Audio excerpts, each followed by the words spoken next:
Magandang araw pong muli at muli po. Welcome tayo dito sa Huntahan ng Bayan TV. Pag-usapan po natin itong isang batas na ipinanukala ni Pulong Duterte tungkol doon sa nauuso o umaalingasaw na issue ng drug involvements ng mga opisyal ng gobyerno. Panoodin muna po natin sandali itong balita at bago po tayo mag-komento. Ito po yan. Susulong ni Davao City 1st District Representative Paulo Duterte na magkaroon ng mandatory random drug test para sa mga inihalal at itinalagang opisyal ng gobyerno kabilang ang Pangulo. Maaari raw itong isagawa tuwing 6 na buwan. Sa ilalim ng House Bill No. 10744, hair follicle samples ang gagamitin para sa drug test. Kung nagpositibo ang opisyal, isasagawa naman ang urine drug test. Base rin sa panukalang batas, ang sinumang opisyal na nagpositibo sa iligal na droga ay maaaring suspendihin at tanggalin sa pwesto. Bukod sa mga opisyal ng gobyerno, dapat din daw magkaroon ng voluntary random drug testing sa mga kakandidato 3 buwan bago ang eleksyon. Suportado naman ng liderato ng Kamara ang panukala, pero may agam-agam sila sa intensyon nito. So yan po yung panukala ni Pulong Duterte. Sa tingin natin, medyo tama naman yan. Kasi sa issue ngayon, sa dami ng politiko na na-involved sa issue ng droga, lalong-lalo na yung first family, yung presidente si Bongbong Marcos, na kung saan may lumabas pang ang video habang sumisinghot ng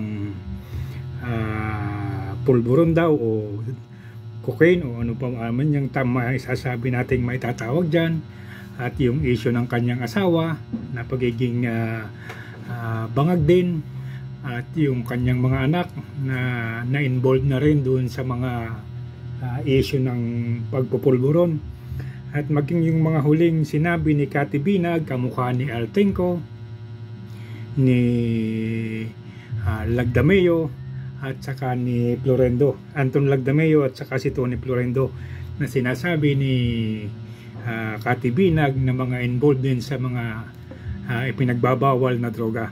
At tingnan po natin itong naging komento naman itong mga young guns na sinasabi ni Tambaloslos na tagapagtanggol ng administrasyon.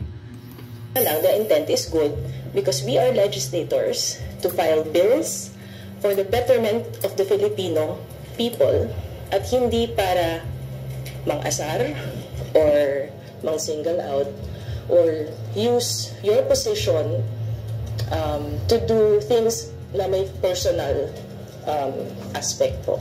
Just that issue lang po on the constitutional barrier that we've already had in previous bills. Perhaps we could even explore expanding it, not just to public officials, maybe to certain all of government, maybe vloggers, para clear na rin yung sinasabi nila that they also have sound mind and sound body. Lahat na. Napansin naman ni Davao Oriental 2nd District Representative Chino Almario ang pag-special mention sa presidente sa panukala. Matatanda ang pinaratangan noon ng ama ni Pulong na si dating Pangulong Rodrigo Duterte, si Pangulong Bongbong Marcos, na gumagamit ng iligal na droga. So kung tutusin po, yan yung suma total ng naging pahayag at pinupropose na batas ni Pulong, na lahat dapat ng opisyal ng gobyerno, yung mga halal at mga nakaupo sa kasalukuyan ay dapat sumailalim sa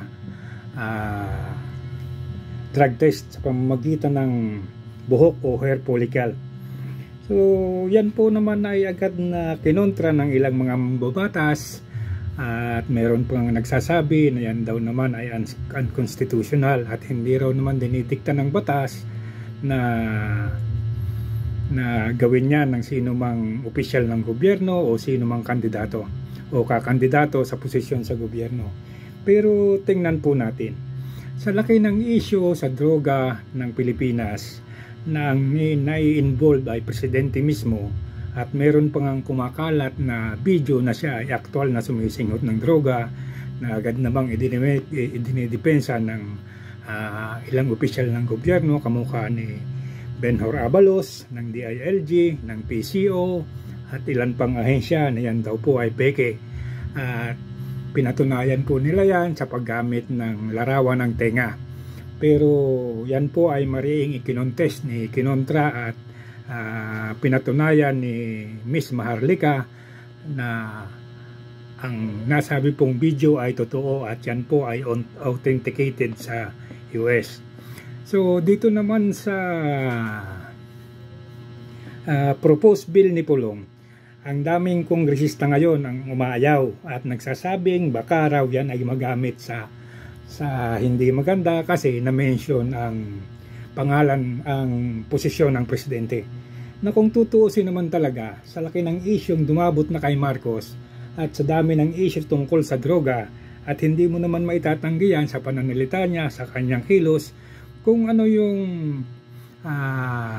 pamilyar o particular na nakikita sa mga taong involved sa droga o gumagamit ng droga, makikita mo yan sa presidente, sa kanyang pananalita, sa kanyang pagbuka ng bibig, sa kanyang galaw. So ang kailangan na lang talaga ni Marcos ngayon ay sumailalim sa isang lehitimong drug test, nakapubliko at patunayang hindi totoo ang lahat. Pero sa laki po ng panawagan ngayon at mismo ang vice presidente ay humamo na sa kanya at magpapakita ng actual na drug testing. Balikan po natin itong mga kongresista na ito. Unahin po natin itong si Migs Nograles.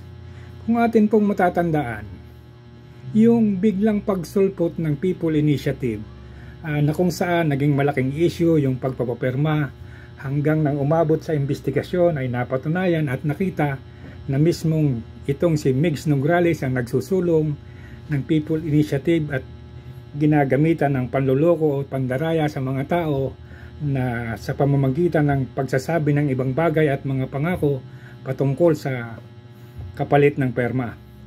Ito naman pong mga young guns na sinasabi kamukha nung si Sia Adjong, kung atin pong matatandaan, yan po ay isa doon sa mga kongresistang pumunta doon sa Zambales para ipagpilitan sa mga tao na si Duterte ang dahilan kung bakit nagkaroon ng problema ang malayang pangangisda nila sa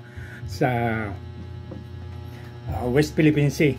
At hanggang sa hindi na po nakapagtiis yung mga tao at sinupla na yung kongresista na nung panahon daw ni Marcos malayas ni dating Presidente Duterte ay malaya silang nakapangingisda, pabalik-balik at walang habulan, walang water cannon. Yan po yung isang kongresista na kung ating matatandaan ay may lumabas na kwento nung isang araw na ang laki pala na nakukuha niyang kontrata at ng pamilya niya sa Administrasyong Marcos. Yun pong kumpanyang MMA, Achiever and Development Corporation sa Mindanao ay pag-aari ng pamilya ni Sia Adjong. At sa katunayan po, ngayong 2023 pa lang ay nakakuha sila ng mahigit 500 million na kontrata sa gobyerno. Ito naman pong isa, yung kongresista naman ng La Union na si Ortega, noong June 2022 hanggang June 2023 ay nakakuha ng 61 infrastructure project sa gobyerno na nagkakahalagang 876 million. So sa dalawa pong nabanggit na kongresista, si Adjong at si Ortega, hindi po malayo na kahit himo din nila ang tweet ni Marcos sa pagtatanggol ay gagawin po nila. Kasi milyong piso ang nakukuha nila sa gobyerno at yan po ay nakukuha nila ng walang agam-agam. Nakakatakot po yan dahil baka ito ay kasama doon sa 5,500 na flood control project na sinasabi ni Marcos na lumalabas na inamin nung si Balisakan o Tambasakan ba ang matatawag dyan, na wala naman palang plano at wala naman talagang project na pinondohan. Pondo lang po ang meron. So meron pang isang kongresista, itong si Pami Zamora. Pamilya po niya ang nagmamayari ng Nickel Asia Corp at nag-i-export ng nickel ore sa China. at bilyong piso po ang kinikita nila taon-taon. Ang 60 po, itong kongresista na ito, pinapalabas niya na dapat tayo ay mag-alsa laban sa China, dapat ang mga Pilipino ay magalit sa China, gayong sila mismo at ang kanyang pamilya ay may connection sa China na hindi nila mabitaw-bitawan. Pinaglululoko lang po tayo talaga ng mga tao na ito. Sipin po ninyo ha, pilit nilang itinatanim sa utak ng mga Pilipino na dapat tayo ay magalit sa China, paalisin natin yung China at papasukin natin yung mga kano.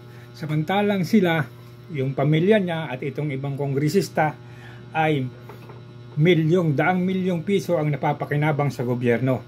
So yan po yung kwento ng mga young guns na yan.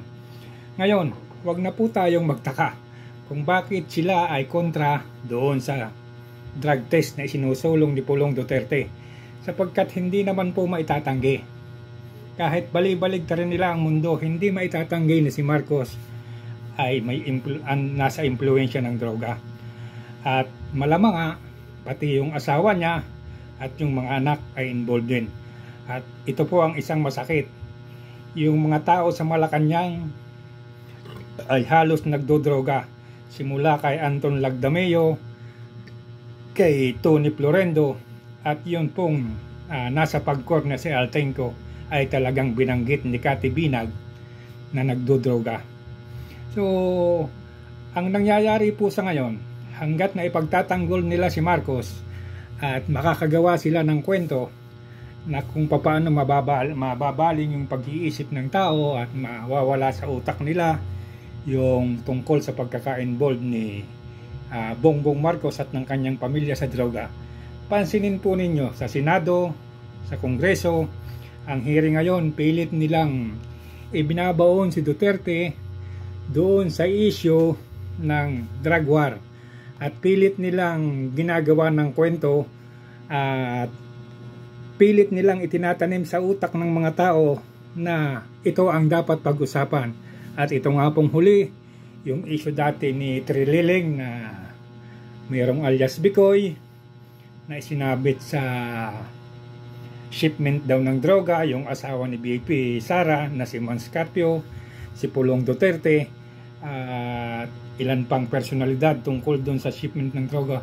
Yan po ay dati ng kaso at yan po ay binubuhay lang muli para baguhin o ilipat yung pag-iisip ng tao patungkol doon sa involvement ng Pangulo sa droga. Samantalang sa mayroon pang isang issue dyan na pinipilit nilang buklatin yung confidential fund ni Sara Duterte na ang sinasabi nila ay ginastos lamang sa loob ng 11 araw. At ang masakit po, yung pilit papabukas niyan ay isang convicted na kriminal. Si Franz Castro po ay isang convicted na kriminal sa kasong kidnapping. So, yan po yung issue ngayon dyan sa Kongreso. At sa Senado naman, patay mali sila na mukhang hindi nila pinapansin at pilit nilang inililihis yung ibang issue, samantalang sa panig naman ng gobyerno tahimik lang sila, pero yung mga attack dog nila ay gumagalaw. Si Escudero at yung isang paborito nilang attack dog na napakaingay na wala namang naniniwala na, yan po si Trillanes. So kung nyo pong mapapansin, panay-panay ang paglalabas ng kaso ni Trillanes at sinasamantala naman po yan ng ibang senador kagaya ni Risa Ontiveros na ang sinasabi habang nakaupo daw si BP Sara sa pwesto ay nanganganib na makabalik ang mga Duterte sa gobyerno. At yan po ay hindi malayong mangyari. Sa pinakikita ngayon ng gobyerno, sa pinakikita ng pamahalaan sa mga kalokohan nilang ginagawa, ay hindi po malayong mangyari na makabalik lahat ng Duterte sa pwesto at masipa yung mga walang kwentang opisyal ng gobyerno. Pansinin po natin sa ngayon, nakakonsentrate ang Kongreso at ang Senado sa pagsira sa pamilya Duterte. At yan po ang kanilang malaking obligasyon kayon kay Marcos. At hindi sila gumagawa ng paraan, hindi nyo naririnig yung Kongreso o sino man sa Senado na nagsasabing dapat patunayan ni Marcos na siya ay hindi involved sa droga. So magandang araw pong muli, at muli po paki-subscribe na lang po at paki-like, at hanggang dito na lamang po muli. Sa susunod na araw po, pag-usapan natin ulit itong issue na ito. Maraming